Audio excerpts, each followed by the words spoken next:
Good morning, good evening, good afternoon, and welcome to Mike's Delicious Dishes. Today we're gonna make some deep fried ravioli. Man, this is outstanding recipe here. So what we have here is some pasta rolled out pretty thin. And then what I did is I took a cheddar cheese and beef mixture. And I used that to make my ravioli. You can fill them with whatever you desire. So you wanna get them spaced out and compact pretty good. Okay, some people like to use mozzarella, sausage, 3-4 different cheeses, whatever you like. You can actually use this from the store already made.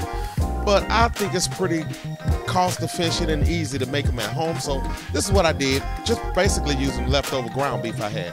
So what I did is I got it separated, and what I'm doing now is trying to get all the air out as we press down the sides. We put a little water in between the dough so it will connect very well. You don't want it to get separated on you. So what I did is I took a piece of cutter and I trimmed the excess off. Yes, we want all the excess bread off of there. And what we're gonna do is take a fork. We're gonna use that fork to press the sides, We get it pressed and sealed very well. We're having that water or an egg wash, if you would have desired, brushed on there before we close it. It makes it seal very well.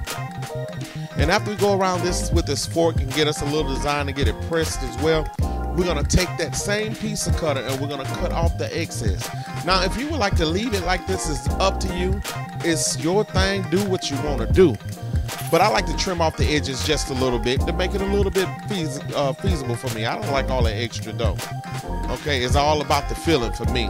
The more cheese, the better, okay? So we're gonna do all of our ravioli up and we're gonna place them on a plate and set them aside. And then after we do that, what we're gonna do is we're gonna make us a egg wash, and we're gonna use some Italian breadcrumbs, and we're gonna double dip this thing.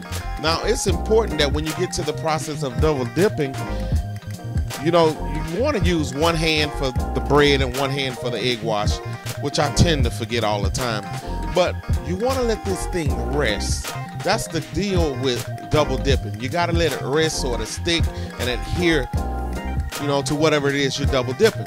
So once we got it to that point, I got some oil heated at 350 degrees.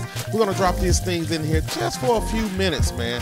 Maybe 30 seconds to a minute until it's golden brown. You know what I'm saying? Don't take a long time. Look at these things coming out. Oh my gosh. Look here, my children demolished these things. Before I can get them cooked good, they was already eating them. And what I did is I used the marinara sauce, a simple marinara sauce, and use it for dipping. And there you have it, some deep fried raviolis, man, stuffed with cheddar and sausage and all kind of goodness. Hey guys, don't forget, like, share, subscribe, and I wish you many delicious dishes.